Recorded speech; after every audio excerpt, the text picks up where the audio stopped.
Checo's gone through a difficult period at Red Bull, as did Pierre, as did Alex. Indeed. Right? It's a baptism of fire at that seat, and I don't want to talk about him in terms of. I want to talk about what he said. So he's come out. It was really interesting that he made these statements. Basically, to kind of paraphrase, acknowledging that he is keeping his options open for not 2024. So he seems pretty confident he's going to be in that seat in 2024, but from 2025 onwards. Yeah. Because I think, he's the one who got dropped for Vettel when Vettel came in to Aston Martin. Even though he had a contract. So Checo, as drivers go, like he knows what it's like to be burnt. But especially that's a team he'd been at for years. Yeah, did a lot for as well. Yeah, and like got him out of a hole when the whole bankruptcy thing, whatever that was. Yeah, exactly. Yeah, and he still got let go. So.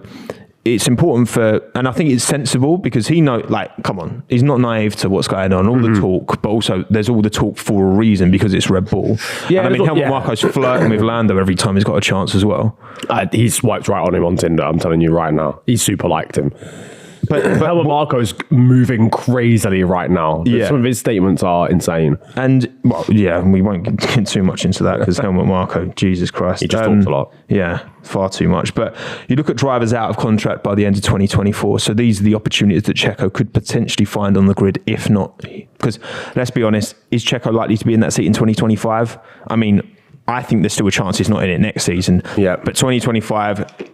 no shot. Like, I don't believe that's going to happen. Not with like the murmurings that are being made. But you've got, obviously, Checo's out of contract. Alonso's out of contract in 2024. So potentially in Aston Martin. Leclerc and Sainz are both out of contracts. Piastri, Stroll, Gasly, Ocon. Both the Alpine drivers are out of contract. Both the Ferrari drivers. Bottas, Audi, Albon at Williams, and then both Haas drivers, even though they've just extended, but just for 1 year. So anyone can get it. No one's actually got a contract for 2025. Well, so what do we think? You know, if you're Sergio Perez, you're Checo Perez right now, and you know everything that's going on, and you feel like into Checo mode, right? Is your future at Red Bull safe and secure? It's not secure for sure. No, absolutely not. No. Which of those teams? So we're talking Aston Martin, Ferrari, maybe McLaren, Alpine, Audi / Alfa Romeo, Williams, Haas, pretty much everyone. Yeah. What free reign? You got free choice. Who are you flirting with to try and keep that option open? Because Checo he would have been dropped fully if it wasn't for Albon doing such a bad job in that Red Bull. Yeah. And giving him the opportunity. Yeah, he would have. If Albon had done an all right job, Checo would have been fully out of a seat. Yeah, probably. Yeah. So what does he do? I think, it's so difficult because it really does depend on like the rest of the driver sort of shake up. Obviously, I couldn't necessarily see him going back to Aston, I think, just because of how that ended before.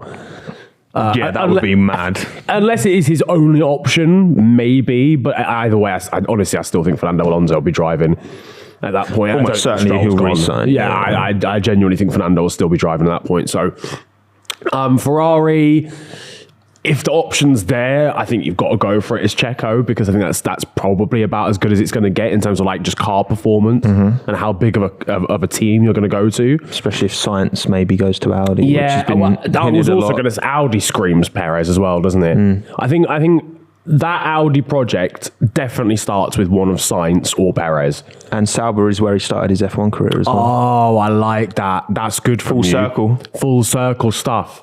And then they bring back Kimi when they had that fucking awful Chelsea sponsorship on their car. Remember that stunk. Why did they do that? That was crazy. There's so many F1 football fans are Chelsea fans as well. Yeah. We've got to fix up.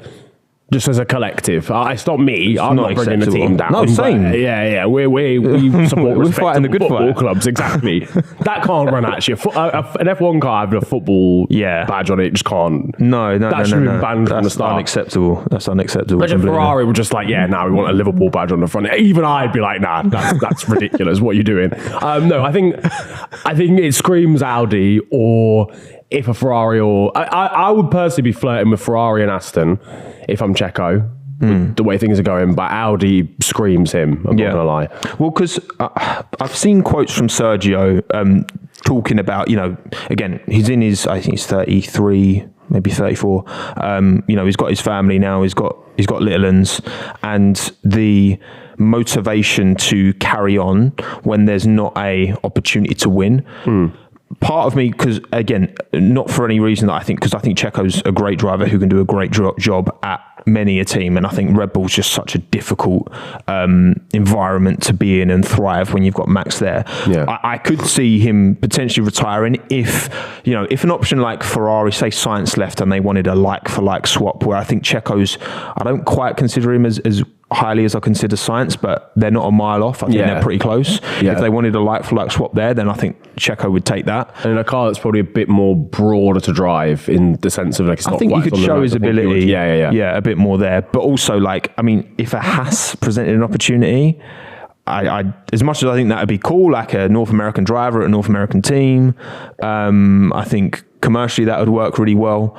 That'd be quite a seamless suit. He could, Gunter lives in the States, Checo could be a bit closer to time. That could maybe make sense because F1's so European centric. But I think if he doesn't, I think Aston Martin would be an appealing one. I can't imagine Alpine being an appealing one. Maybe Audi, again, Sauber connection.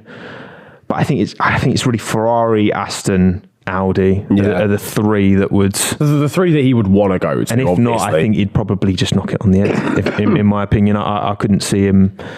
I couldn't see him staying on. Yeah, I'd love to see Checo in Indy as well. I think that will happen one day. One day, when eventually he hangs up from F1. That was chaos, by the way. I watched the highlights for that. 8 safety cars. 8. That's what we need in Formula 1. That's not what we need in Formula 1. 8. That's crazy. Callum Weiler, just briefly, he had contacts right at the start. He spun once. He went off into the gravel. Then he spun on his own coming into the pits. Bit of an awkward, Grosjean-esque move, right? F1 sprint mode lobby. And he was sat there, Kirkwood was thumb up above the halo, which is quite funny.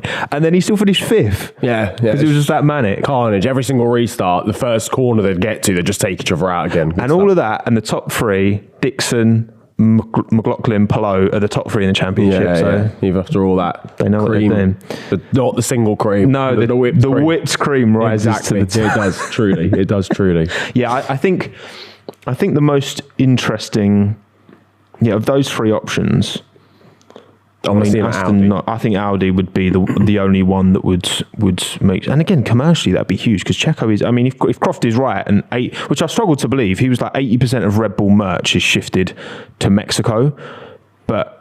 When you go to Austria or Zandvoort, it's just all Red Bull. Yeah, it's all Max Red Bull. So I'm 80%. Yeah, that's crazy. I don't know, maybe because they do love him there, and Mexico's a big country. Absolutely, yeah. I'd love to. I think that marriage works again. He comes back full circle, but we'll see. Again, I think it's sensible that Checo's keeping his options open. Yeah, fact. Because the last thing you want as a driver with that kind of experience is to not leave on your terms. I guess. But there's always a way back as well. The amount of drivers we've seen step away and then return, be that Hulkenberg or Raikkonen or whatever. I think that Magnussen even. Yeah, exactly, yeah. Coming back after a year, a little hiatus. He took a year in the States.